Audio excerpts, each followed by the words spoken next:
Some years ago, a group of archaeologists found their way into a previously unopened Egyptian pyramid. As you might expect, they found their priceless treasures deep inside, but one item discovered was of particular interest to one of them. It was a kind of lyre, an ancient stringed instrument, and one of the archaeologists gently picked it up, expecting that it might turn to dust at his touch. But it was in perfect condition. He found it as solid and sound as the day that had been laid in that royal tomb thousands of years before. And then he plucked at the strings, and he produced a series of notes and chords that echoed eerily through the tunnels and corridors of the pyramid.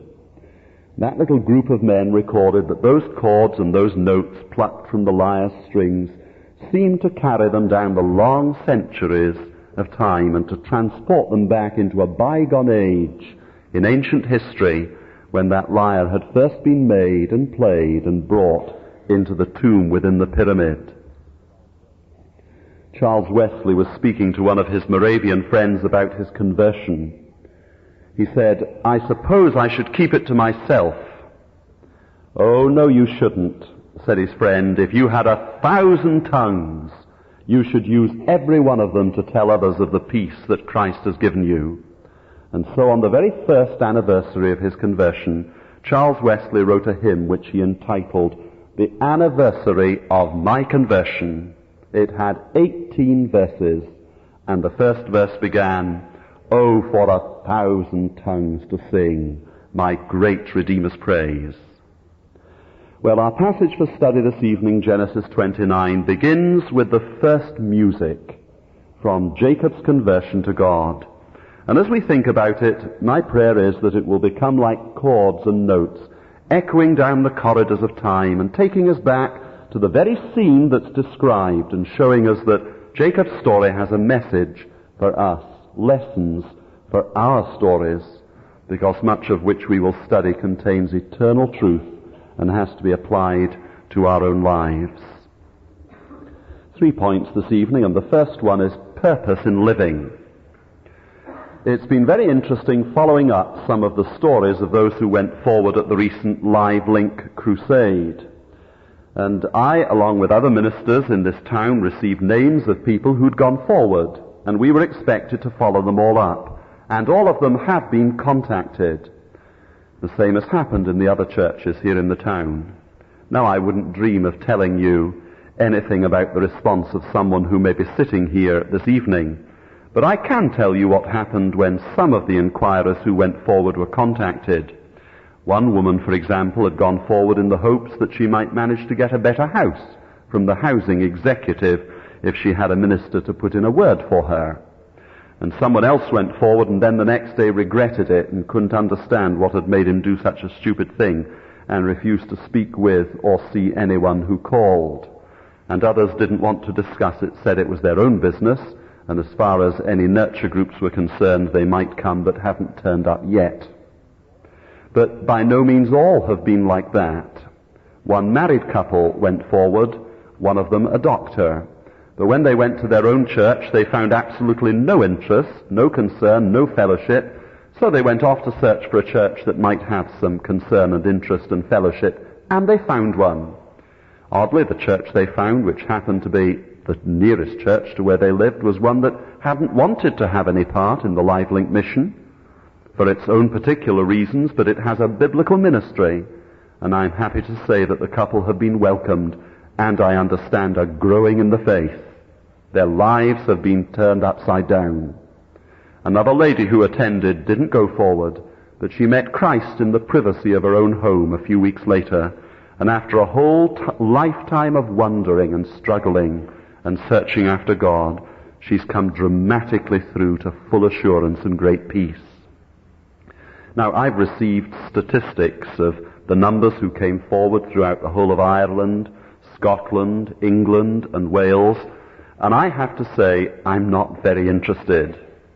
But what is of interest to me, however, is those whose lives have been truly changed and who are now showing that complete change by a different direction in their living.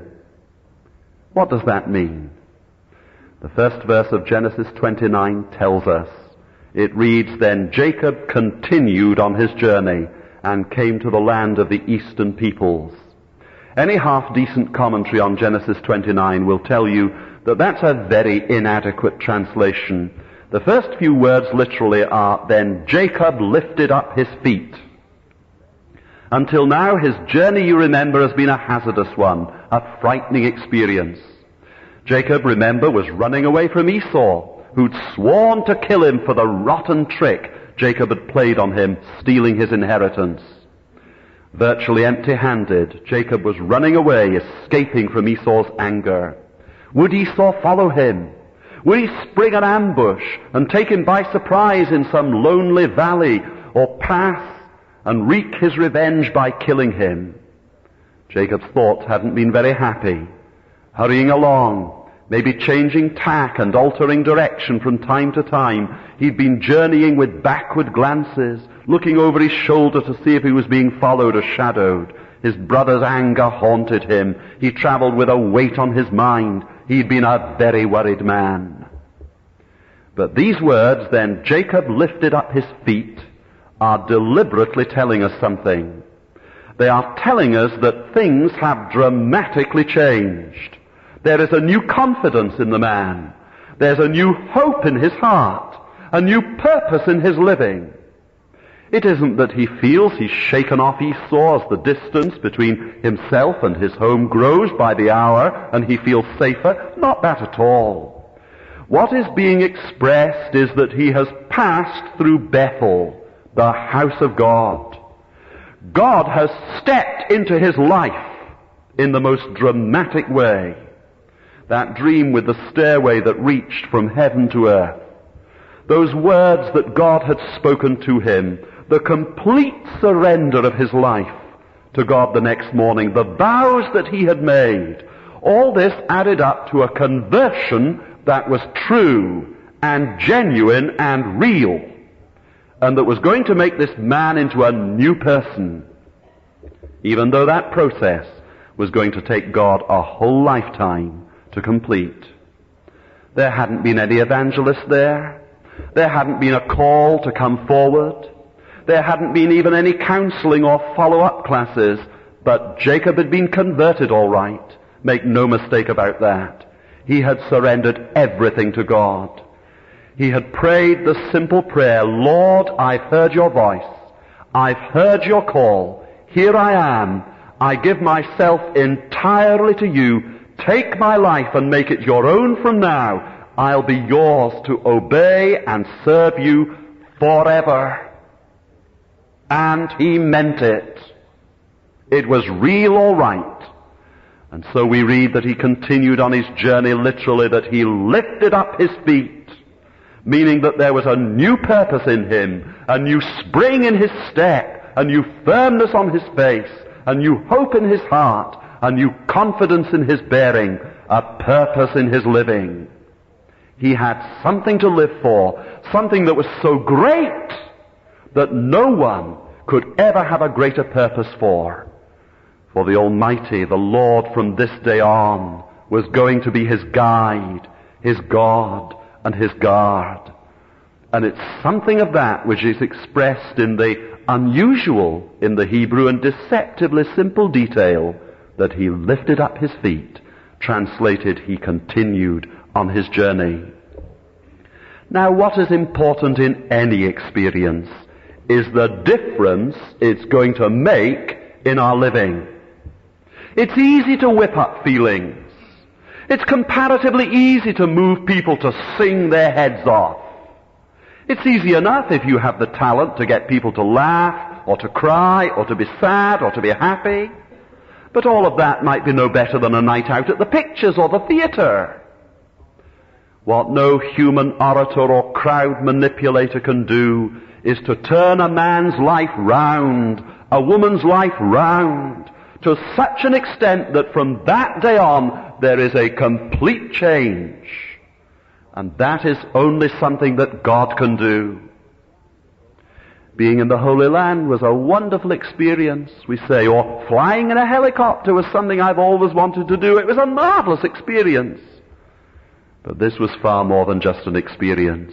This was a revolution. I'd go as far as to say regeneration. That means a new birth. And that means a new life. And that is what we all need. Not an emotional orgy. Not a sentimental showering of the head. There's so much cynicism about today, and these shallow experiences mean nothing, or they wear off. And you get housewives who are bored with their lovely homes, or young people who are fed up with entertainment and the surfeit of free time and pleasure, or men who've grown deeply discontented with their whole lives. And this cynicism grins at us mockingly in so much of our modern culture. Who am I? Where am I going?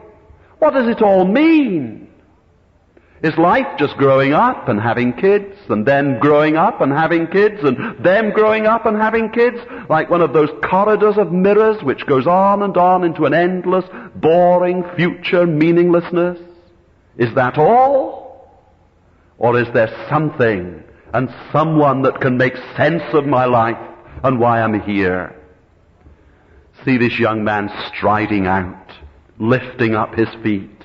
He has met with God, and God has spoken to him, and God has a plan for his life, and he understands that to find that plan, he must keep in step with God, and God has promised to be with him, and that's it.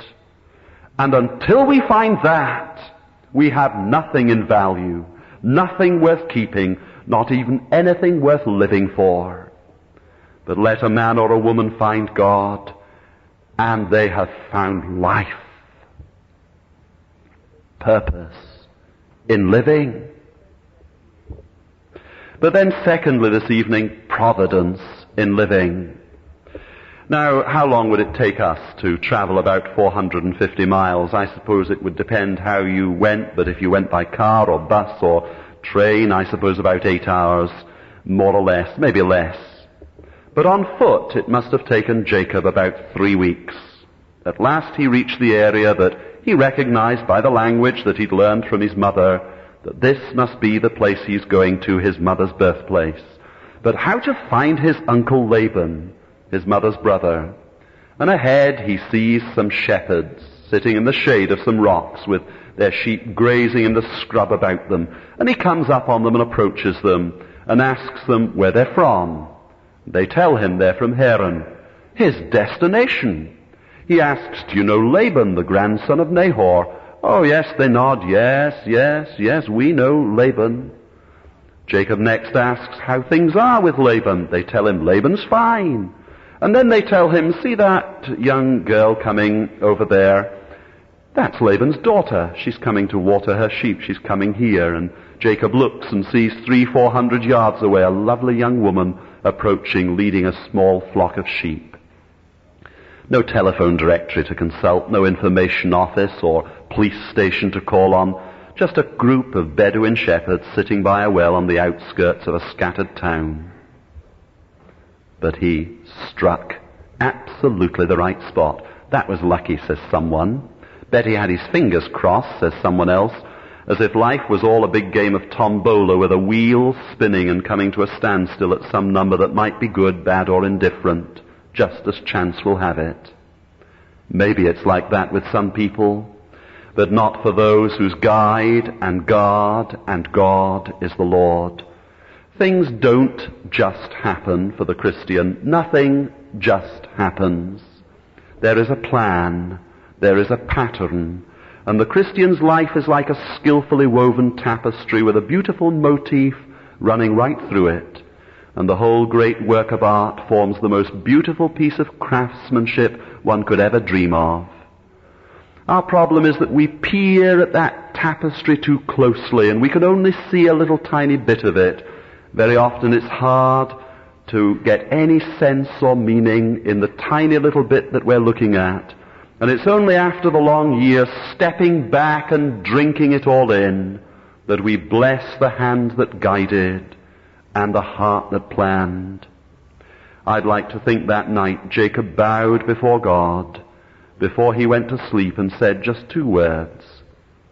Thank you, Lord, for he'd been guided so clearly. Now, I don't think for one moment that Jacob had a wee prayer at every crossroads he came to. I believe he used plain common sense. I don't doubt that he'd asked the way many times.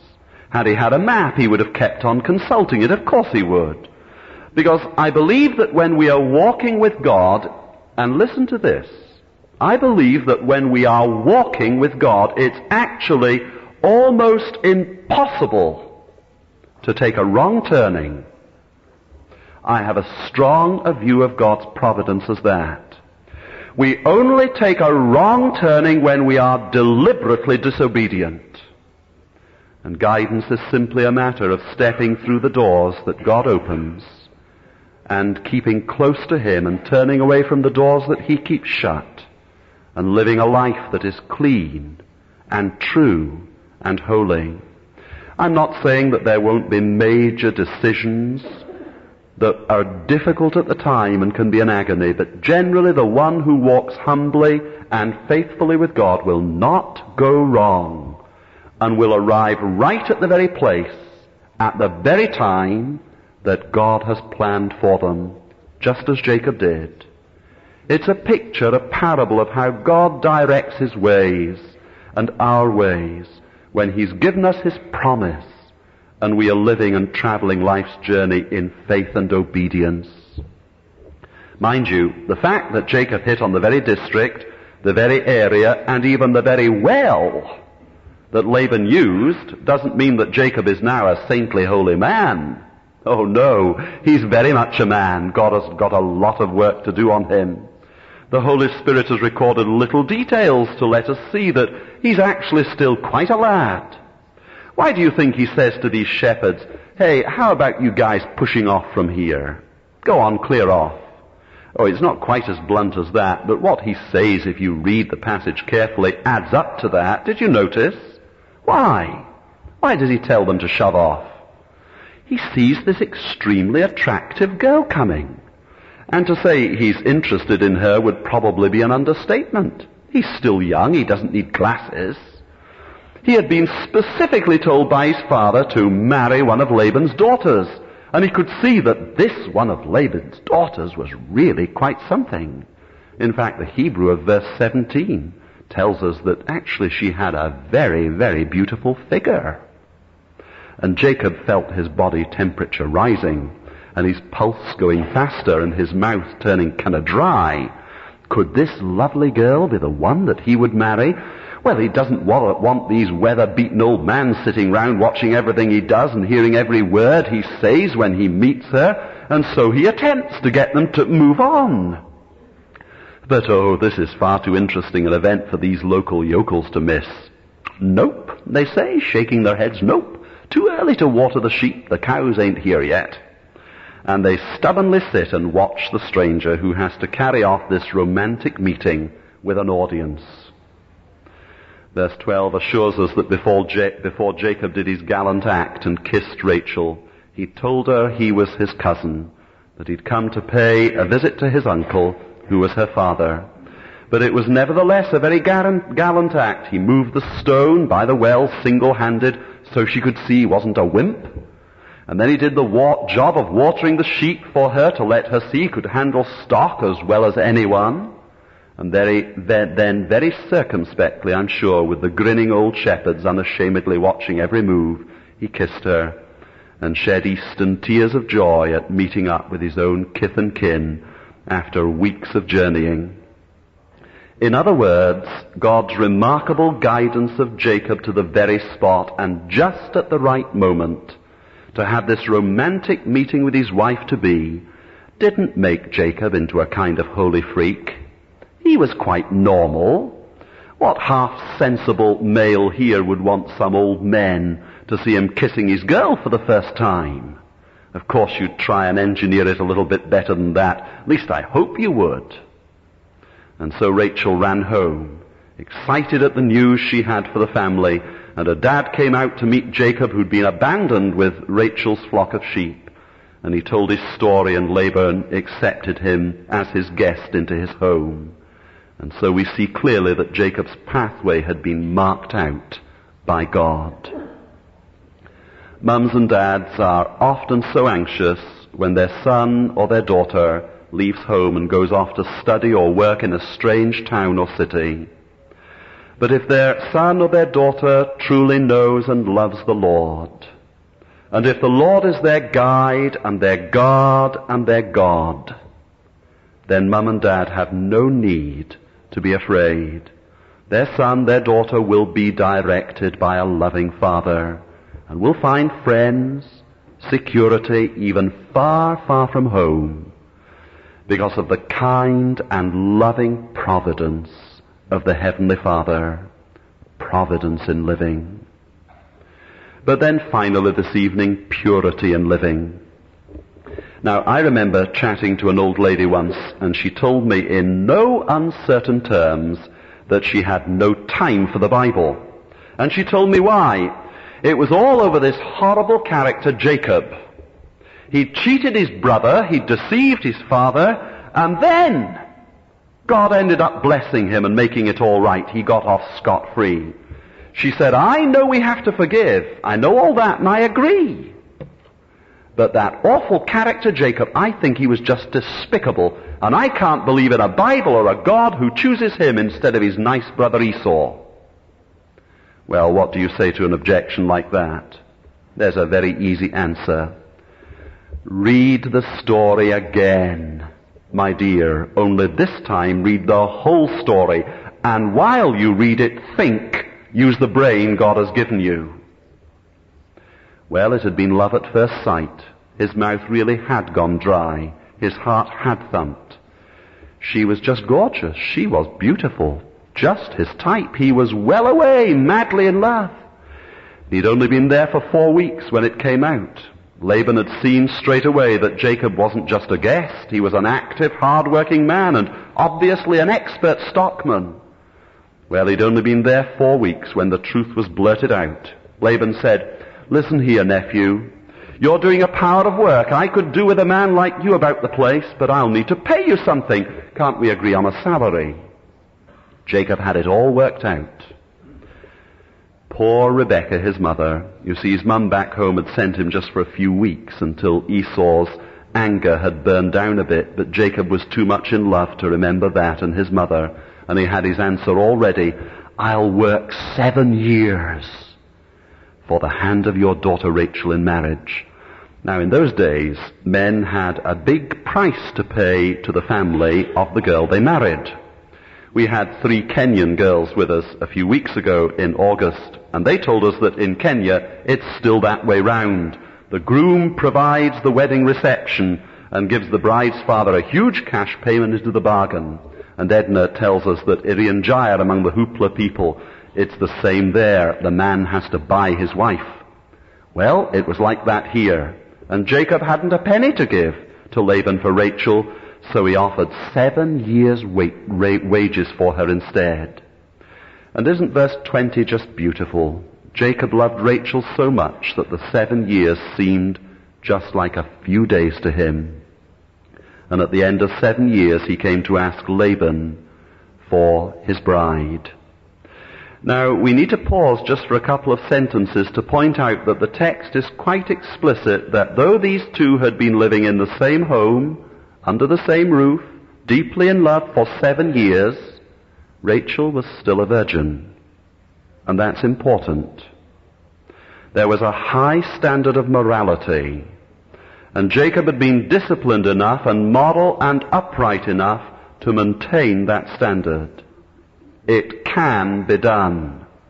And I can only guess that there was a strict code of etiquette, and that apart from speaking together, Jacob and Rachel hadn't had yet any kind of courtship in terms of a physical relationship.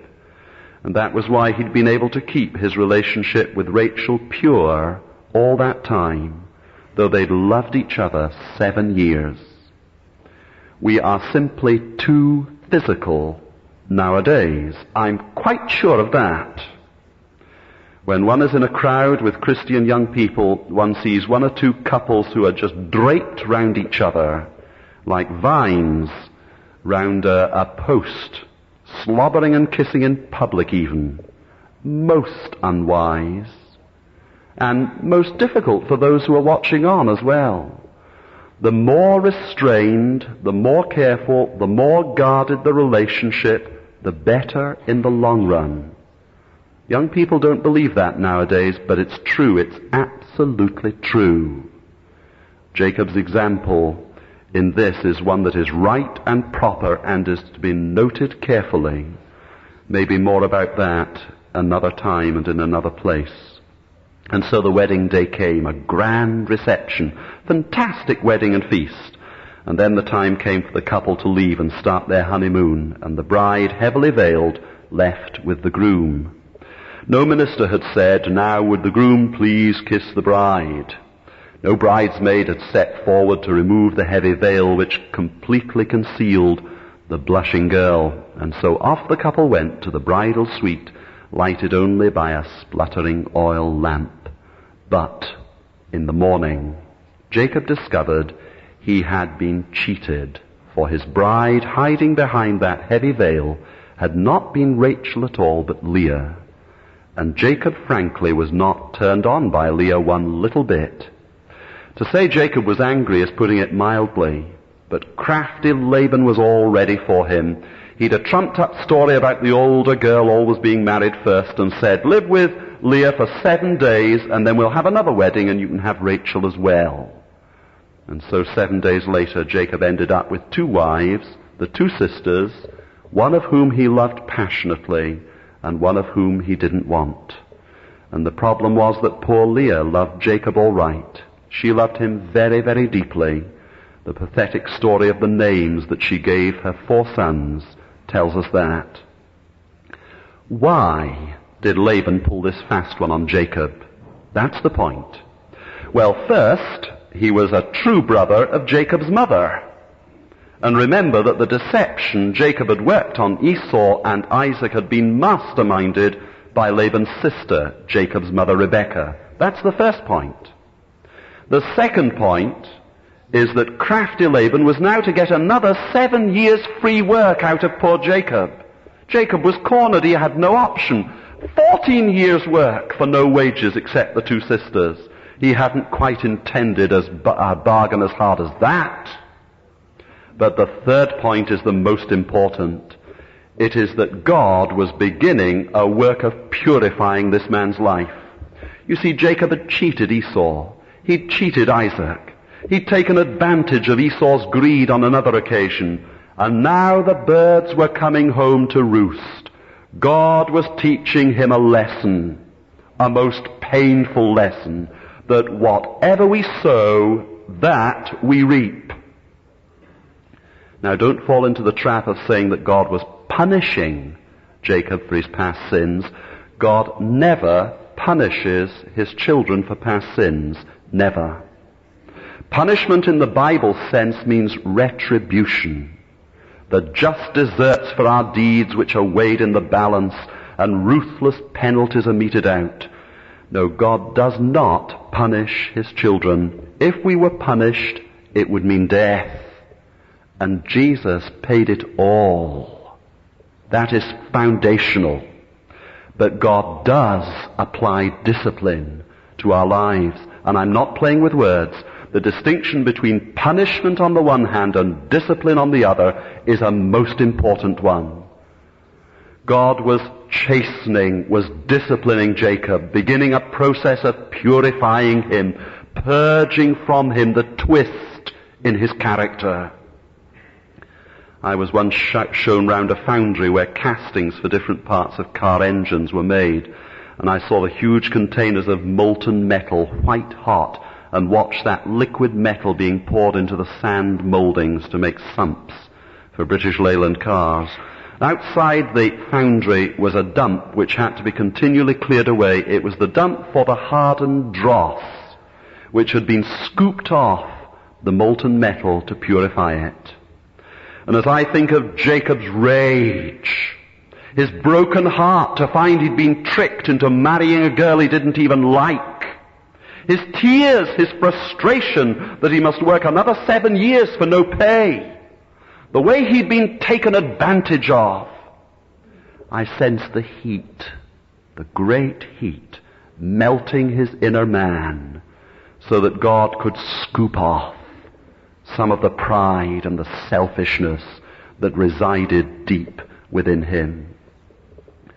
Now, do you see why I told the old lady to go back to her Bible and read the story of Jacob again? And this is but the beginning. There's more to come. There's more discipline to come, more chastening to come, and it goes on and on and on until we find at the end of his life a holy man, humble and gentle and upright, and who has learned to do to his neighbor as he would have his neighbor do to him. God's purpose for our living, God's providence in our living, God's purity through our living. Our lives are to become a lyre, an instrument which the very fingers of God can pluck, so that sweet and lovely strains of music, pleasing chords, should echo through the corridors of our living. Have you come to know the Lord Jesus? Have you given yourself to him? Then expect God to have a purpose for you, to guide you gently in his providence, and to begin a work in you to purify you, and until the testimony of your life and mine, as well as of our lips, brings honor and glory to his name.